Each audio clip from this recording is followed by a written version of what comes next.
You don't ever anticipate, like, growing up, you're going to meet the president of America, and or you're actually going to address him. But the one player used to always give me, and no one would ever expect me to say this name. And all of a sudden, I've gone, oh, look down. He's stamped on my foot. I've come here today, the first time this season, and again, when I walked in, it was like, I've got a nice feeling here. Hello and welcome to Inside Carrington. I'm Helen Evans, and as always I'm joined by Liam Bradford to my right, Phil Jones to my left, and of course, as you can see, we're joined by someone who has been rubbing shoulders with Kevin Hart, Shaquille O'Neal, President Donald Trump, but you never forget your roots, do you, Rio Ferdinand? Welcome to Inside Carrington. Thanks for joining us. How you doing? Good, thank you. How are you? Yeah, I'm alright. I'm good, thank you. Back in the cold weather. Yeah, back in the cold. Dress for it. Ready, comfy, cozy, warm. And as I said, you've been a busy man recently. Yeah. Obviously, we're going to ask you firstly about Donald Trump. How was that? Yeah, it was quite a surreal moment. I'll be honest with you. Like, you don't ever anticipate, like, growing up, you're going to meet the president of America, and or you're actually going to address him when you're on stage hosting an event that he's at. So yeah, quite surreal, but yeah, a great experience. I think it was.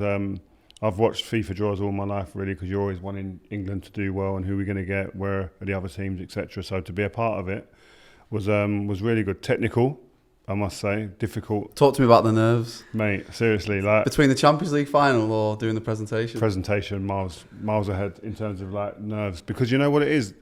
In a Champions League, I'm just doing what I've done for 15-20 years. So it's kind of, you're nervous, but it's not like there's a bit of fear, but there was a lot of fear and a lot of nerves with the draw, because it's the unknown and also the technicalities. The fellow who, I forget his name now, who was telling me how to do it and guiding me, he was unreal, brilliant, knew everything. But when I was asking him questions prior to doing the show, his answers were like, maybe giving me 2 or 3 points for the answer, and I'm thinking, right, I've got to give that to the crowd and to the millions of people watching in one, not 2 or 3. So it was quite, like, nerve-wracking. I was like, until the day we done a rehearsal on the morning of it, until that moment, I was like to my missus, this will go really, really, really, really, really bad. When did you find out he was Rio doing Ferdinand gets nervous? I found out, my agent comes to me, the guys at New Era, they just, about 3 months ago, they just said, I got asked to do it before and it just didn't work diary-wise, and this one, it just worked out and it was great. You know what's great about it? It's actually the 3 or 4 days before where you're meeting all the guys. Like, there's loads of legends there. Like, I'm starstruck in that scenario. I'm meeting, like, Baggio and R9. Yeah, people that I watched and looked up to, R9, Dunga, the Brazilian captain, and Batistuta and people like that. So it was just even that, on that sense, catching up with old people and old friends was really good. And you even got to say, sorry Liam, it's called football, not soccer. Yeah. You must have planned that quite far in advance that you were going to say that. No, it was the morning of again. Like, it was like one of those, like, because the guys didn't rehearse with us. They rehearsed on the morning of it. So until I kept hearing soccer, me and one of the guys, like I said, behind the scenes went, we've got to address this soccer business. It can't be calling that. Because all of us, I think, sit there and watch things and see American shows and go, how dare you call our sport that? Do you know what I mean? Have a bit of respect. We're not going to change. We're not going to change NBA or NFL and rename that. Do you know what I mean? Yeah. He took you well, though, to be fair. Yeah, it was all right. Yeah. I was just thinking his security afterwards. They're going to be all right with me on that. You've obviously done stacks now with BT and your YouTube stuff. Does that help out in those situations where you've 100%. Got all of that experience sat behind you now? It helps out, but the biggest thing is I've never presented. Yeah. Other than on my channel where I present the shows, but I've even got a co-host for one of them, Joel. So I've never actually been on a stage in a live event in a theatre like that with all of these, like, superstars around as well, which is even more pressure. The only saving grace that I had, which I say where my experience on TV put me in good stead, was having the earpiece and the conductor of the show behind the scenes talking to me and talking, like, through the links and who's coming and what's coming next and what does that mean, and just give me a little bit. That put you off, though? Like, but my point is that when I went onto TV, the first thing I'd done with, like, BBC and BT in them live games, I always kept my ears on and open. So I'm hearing people in trucks, I'm hearing countdowns, count-ins into different links and whatnot, that stuff that doesn't concern me, but I'm quite a nosy person, you know that, isn't it? So I wanted to hear everything and everyone talking. So to do that in that situation, I think it would have frazzled a lot of people's minds, but I was used to that, so it helped. I think your route into TV actually started on an MUTV. Yeah. I remember you going around with the camera. Do you remember on the tour? I think you were on that tour, Phil. Was you there, Phil? I don't know, it might have been a bit early. Oh, when they said to you, take the camera and just document that. Yeah, I was there. These are all still available on YouTube, by the way. You can I still can't go and believe watch I've them. not got the copyright. I can't believe it's not shared copyright. It's out of order. You know what I mean? It's out of order. But that was quite a big thing back then, being asked to do that. And that was kind of our first sight as seeing behind the scenes, really. Yeah. Sir Alex was quite closed with the media behind the scenes and the players on the buses, Yeah. that kind of thing. Yeah, well, I don't know. I don't remember how it came about. Was it me who asked or the club who asked? I'm not sure. But we come to some sort of like, right, we'll do it. And I just felt quite natural with it. I just thought, I used to look at things like I'm a fan. And I used to think I would love to get behind the scenes on a tour. Imagine being on a tour and seeing what the lads are doing in their downtime. Who's the best at table tennis? Do they play pool? Do you know what I mean? Do they play run-outs, hide and seek? What do they do? Do you know what I mean? Hide and seek. So like, I wanted to see that as a fan, and it was like, I used to think it'd be nice if we can give that to the fans. And some of the lads are a little bit standoffish and like, what the hell's this? What's going on here? But then some of the guys were just like really calm and just like Wazak, Nani. They loved it. It was good. When you compare that, I suppose, to the tour that you went on in the summer, I mean, it's changed so much, hasn't it, football and what goes on. When you reflect on your tours back in the day and how they are now, what's the main difference for the players? The amount of commercial work they've got to do, that they have to do, that's just put into the schedule. I think the schedule, as important as the football now, is the schedule of commercials. So that wasn't the case. But that was the big eye-opener for me. I think back then there were more fans around the stadium, around the team.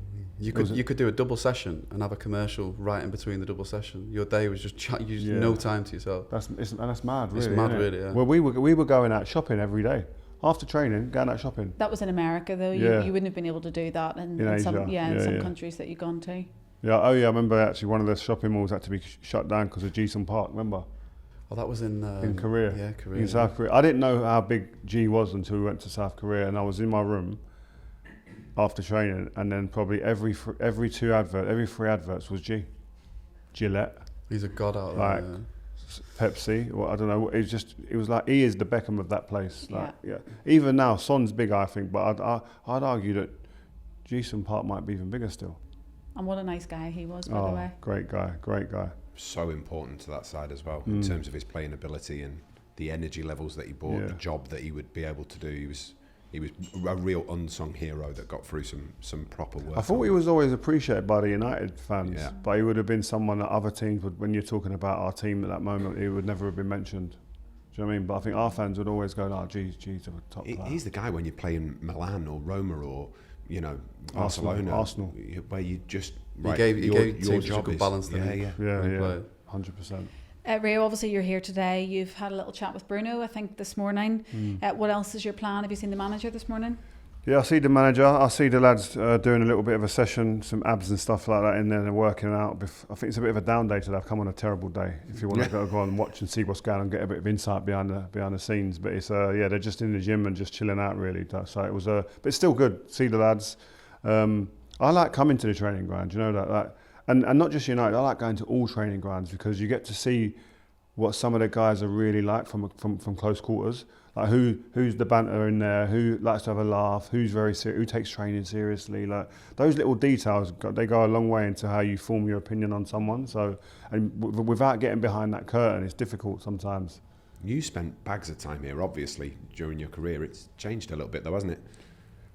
Wait, it's unbelievable, isn't it? Top. Like I just had an omelette. It was unreal. It's phenomenal.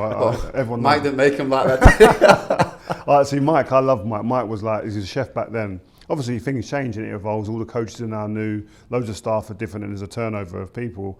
But yeah, the staff then were great, and the staff now seem great as well. And it's just they make the people behind the scenes make this place tick. Like the players are obviously a fundamental part of it, but as equally important are the people behind here. Like even Carol, the dinner lady, I still chat to her on a text now.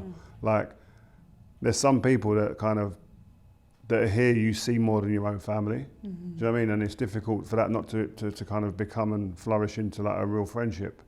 So it is weird in a way that I come in as there's only really you that I see that I always saw back then. Yeah. There aren't many others. It makes me feel really old. Because that was like 20 years now, I'm joking. But no, it's so it is weird in that sense, but again, you've got to sometimes understand that business, football clubs do move on, but there's been obviously a lot of news around that type of thing. But obviously they've moved on to into this beautiful building. Yes, and I know you've been here before. What's your impressions of it? Yeah, it's beautiful. Like it's what you want in your front room, innit? You want rooms like this in your house. You know what I mean? There's certain things here that you go, I wouldn't mind that at home in my house if I could. But it's more also that it feels like it flows better. Even the canteen where the players go and the staff go on a Saturday when what day is today? Friday. It's definitely Saturday. It's Saturday today. Today, yeah. Okay, so I didn't know what day it was. Yeah. I mean, I've been travelling so much. So if the youth team are playing, you can watch the youth team from the canteen and eat your food. Whereas before, the layout's perfect. Perfect for that. Yeah, it's really good. It flows really well, so it's good. Is that something you would have done back in the day? Go out and watch the teens, for example? Yeah, I love that. I love seeing the young kids. I love that now even. Like my boys are in an academy at Brighton, but I've always been someone that if the kids are playing and I'm walking off and I finish my session, 20 minutes, half an hour, let's watch a half or whatever, always I'd walk over and have a little look and see who the next one's like. I saw the Welbecks before he came, Tom Cleverleys, the Federico Macedas, all of the guys, Jesse. It's great to see that. Do you know what I mean? I used to love that. And the bond then that you have with those players when they do eventually make it to that first team dressing room, they've seen you on the sidelines, and I'm sure you've gone along and said hello. That goes a really long way for young players. Yeah, and I think it's really important. I think even going to the FA Youth Cup games, you would have gone to them games where you go and sit in the stands and watch the team. Yeah. I knew how important that was. When I was at West Ham, Frank Lampard Senior used to always be at them games. He was assistant manager at the time. He'd be around the change room before and after a game, and it'd be like... You are right, that's absolutely massive. For a young player coming into a team and seeing, it gives you such a big boost to see like that. It's unbelievable. It's something that's not spoken about or demanded at this club, but it's something that just happens because it's part of the furniture here. The senior players and the coaches watching the kids. I'm really fortunate I get to watch the under-18s and under-21s most match day, and you've worked really closely with them as well, Phil. There's something about the youngsters here. It's the same at West Ham, I guess, that sort of progression through the academy and having a route to the first team. It's just so important, and I think, I'm sure you'll agree, that having an opportunity to see a first team player come and watch what you're doing, know that there's a route for you to potentially be playing with that player in 2-3 years' time. It's just massive for those kids.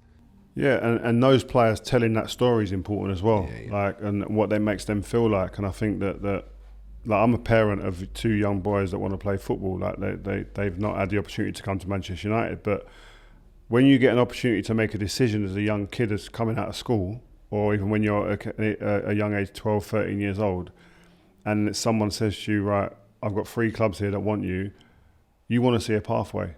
And that's where Man United, I think, set themselves apart over the years, because there's a continued pathway into the first team for young kids here. And the longer that continues, the better. We're always going to attract the best kids around. And you might not always get them right, and they might not always come through, but the intention at the football club is always there, which is, I think, a huge, huge factor. It's to develop players.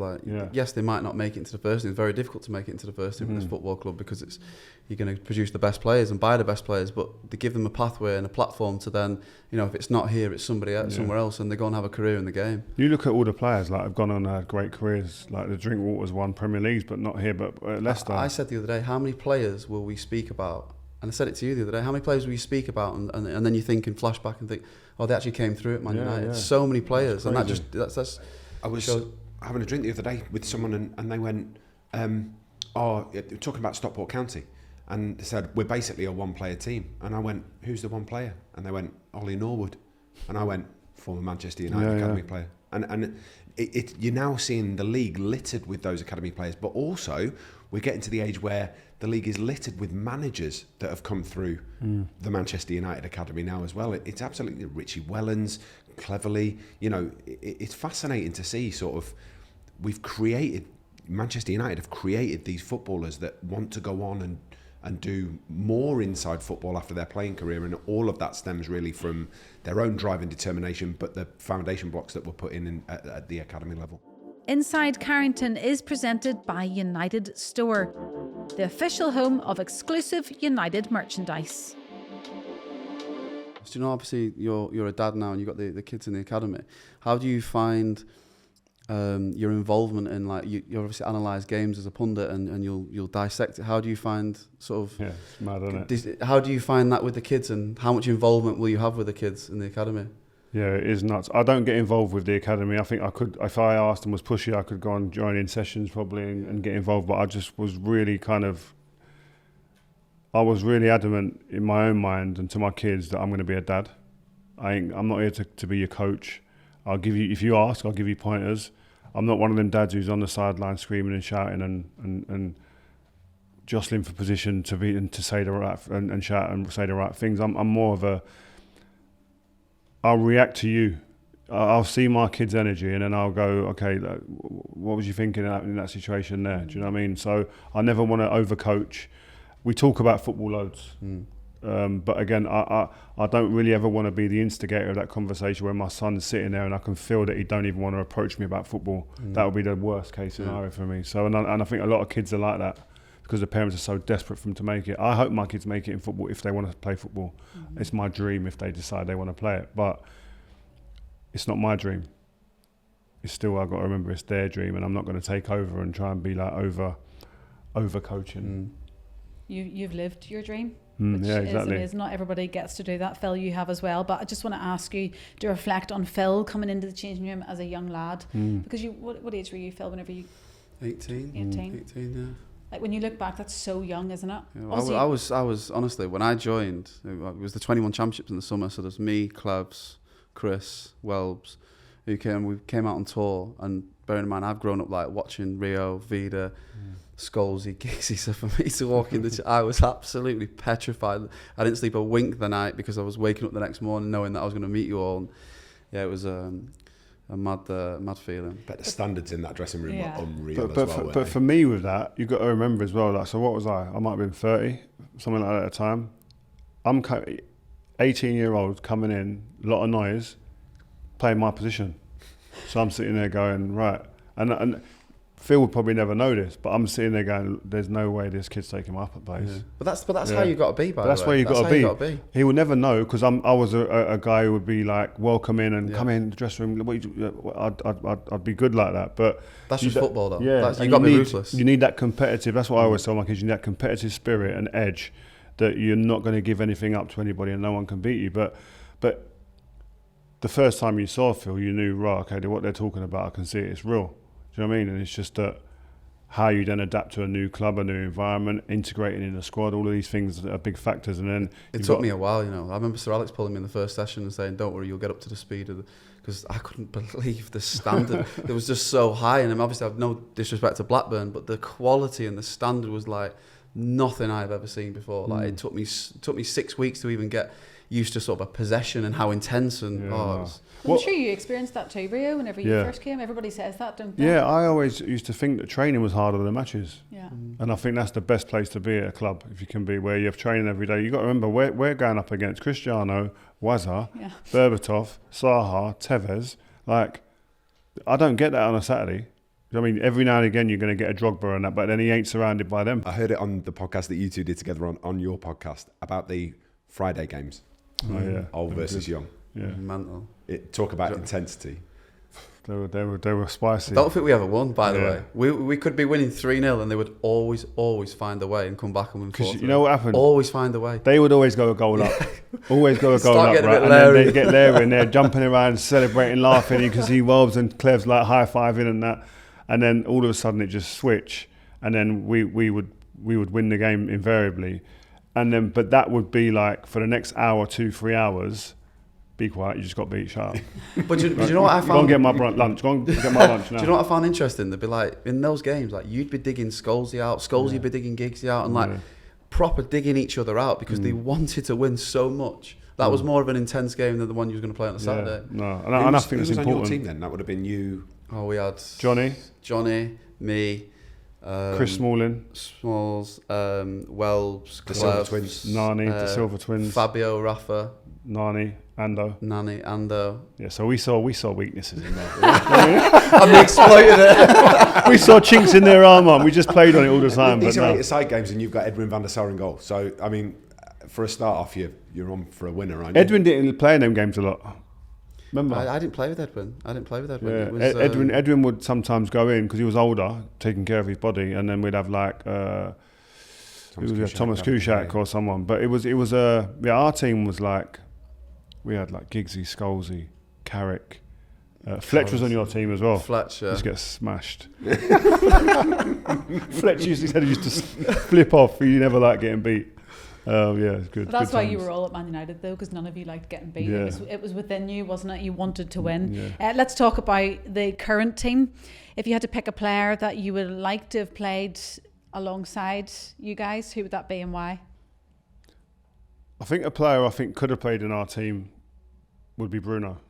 Because I said on the pod when I was talking to him earlier, Giggsy made a really kind of good statement. He when I interviewed him, he said, there's 3 things that you need to be a Man United player. You need to be able to run, take risks, and have imagination.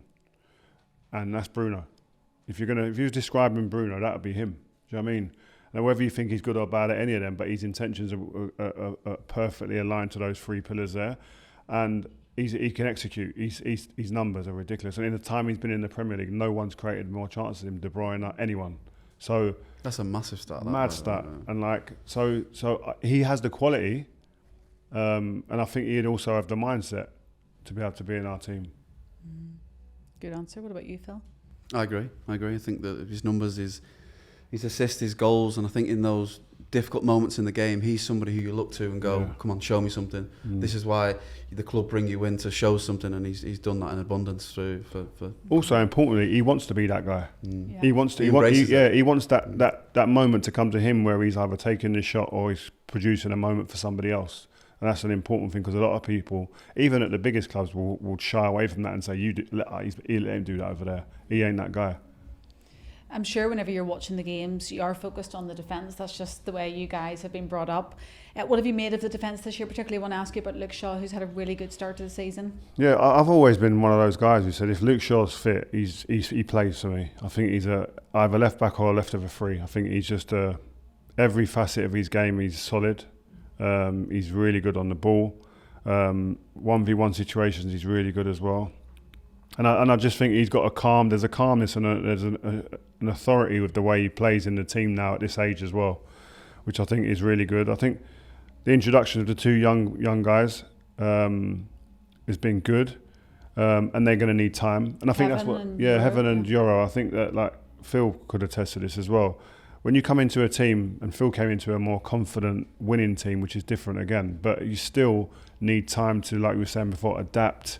You need the right senior players around you to be able to lean on you when you need it, to pick you up and pull you along when you need it. And it's critical that those young players get that within this squad, no matter how the squad's feeling. You know, your experienced players, like when I come in, your experienced players are almost your safety net. That if something does go wrong, then you're always there to pull them in. I wonder whether everything that we've spoken about, the change at Carrington, the pre-season tour, the change in terms of management with Ruben Amorim coming in, whether you've seen a difference or a shift in the culture at the football club over the last... I wouldn't be able to talk about culture because I'm not here enough and I don't see enough, but the atmosphere and the vibe that I felt on the tour in the States, I said it openly, this felt different to the last couple of years. I agree.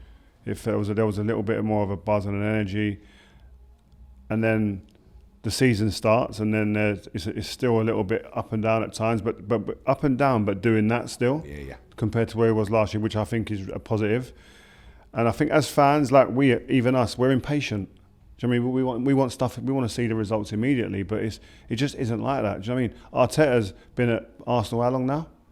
5-6 years. Yeah, 6, 7 Still ain't won the league, but they've seen an improvement, and it shows you need time to build anything. So I think that's why I think Amorim needs that time, but you do need to see that the graph doing that, which I think it is doing that. But I've come here today, the first time this season, and again when I walked in, it was like I've got a nice feeling here. Do you know what I mean? Watching the lads from afar in the gym, there's a good spirit there seems to be in there. Do you know what I mean? Everyone's bouncing about, they're happy. And there's players in there that I'm looking at going, I didn't think you'd be as jovial, the limited time you're getting. Do you know what I mean? Or people have been on your case a little bit. You still got a nice spirit. And I think that hopefully bodes well for the remainder of the season. And results just carry on doing that, and we finish in a place where you go, right, that's a big improvement on last season. I know you're still doing your podcast, but are you quite relieved that you're not doing as much of the punditry stuff? Because it is a hard position to be in, isn't it? Whenever you're talking about your former clubs, are you a bit relieved to have that off your shoulders? Not having to analyse players all the time? My missus is, because I'm at home a bit more, which is nice. So you're analysing all the players from there? Yeah, but I'm doing it on the sofa now instead. But no, I love it. I love analysing the players. I never really found pressure in that, because I always felt I was coming from a good place. I was coming from a place not of having a vendetta or being personal with anybody. That was always one of my things when I was doing punditry, that if I said something, that I'd be open enough and I'd be confident enough that I could say that if I saw you in the canteen after. Or also, if I've made a mistake and I've got something wrong, like I did with Phil, I'm open and humble enough to go, listen, when I see you, listen, I didn't mean that, I didn't know that, or whatever it is, and just go around that. And because I'm not here to create problems. I remember what it was like as a player. If someone started hammering me and getting personal, I would call them, or when I see them, then I'd approach them.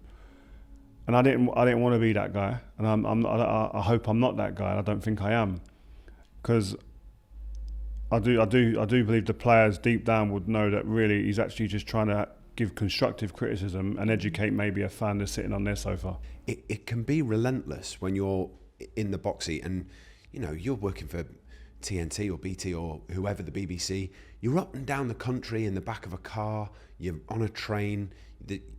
It can just get a bit much after time, and sometimes you just got to sort of tap out and go, I just need to give myself 5 minutes here.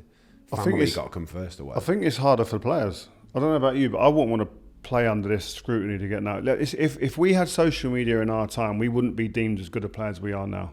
Trust me, because we all made mistakes. Do you know what I mean? It's just that the cameras weren't on us as much. Highlighted every single time. Yeah. Every single move now is like absolute, like front page on your phone. And this the phone, we had the papers on a Sunday morning, and you might have the little in bit on the see Monday. What your rating was at the game. See what your rating, and the geezer who's rating you, he ain't got a clue what he's talking about anyway.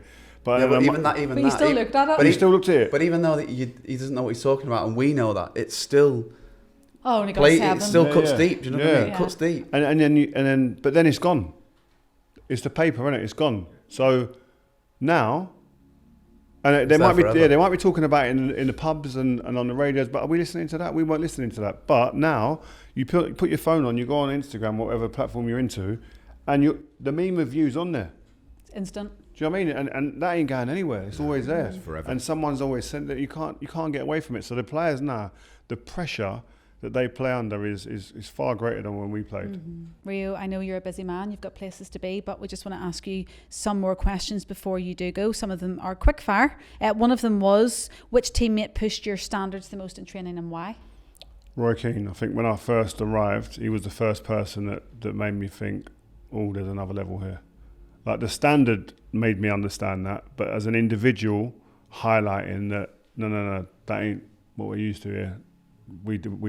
I need more than that. I'm demanding more than that, and it was a sharp all right, but it was a good one because 2 or 3 weeks later I got to understand what he meant, and then that was something that was just part of my makeup after that. Toughest player you ever played against? Good question.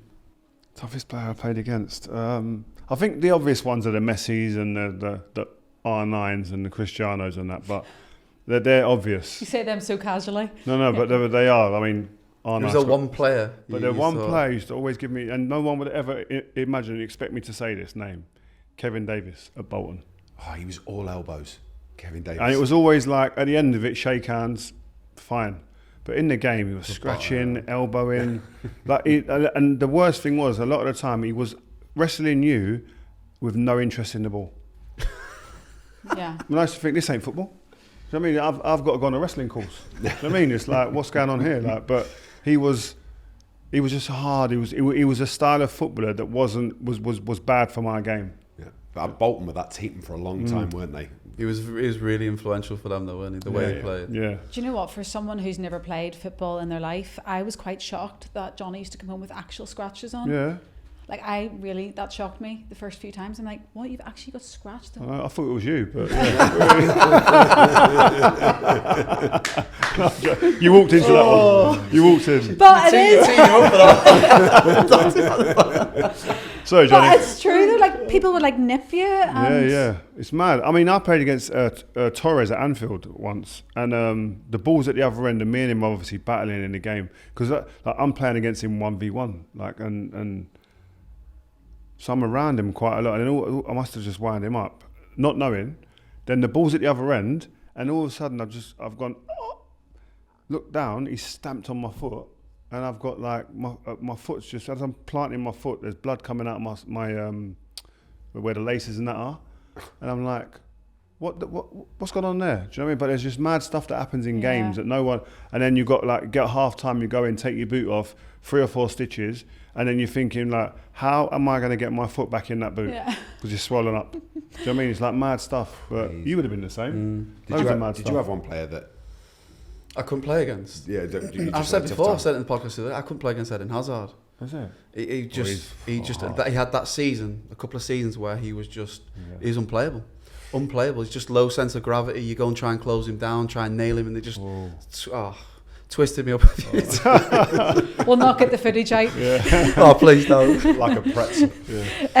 Rio, centre back you'd most like to partner with from any era. Some good questions there. I reckon I would have formed the best partnership with Jaap Stam because our styles would have complemented each other. He was like big, strong, aggressive on the front foot and could play 1v1 as well, and I would have been able to just like do the niceties around him and stuff. I don't know. I think it would have been a good partnership. Maldini, obvious one, but Jaap Stam I think would have been I don't think would have conceded. I was actually bigging up your. Remember before the game we'd go out. You and Scholesy would do the 2-touch in the dressing room. Oh yeah. Scholesy doing his bare feet. Great mate. standard. Yeah, people don't realise like the little things like that. I used to think, not that, but looking back, would go a long way into like standards. Like I remember some players wouldn't even entertain playing that game because like the standard was high, and it's like not being like big-headed, but it's like one of those things like that. Just you go, that's the standard at this club. Do you know what I mean? Like little things like that. That game meant nothing.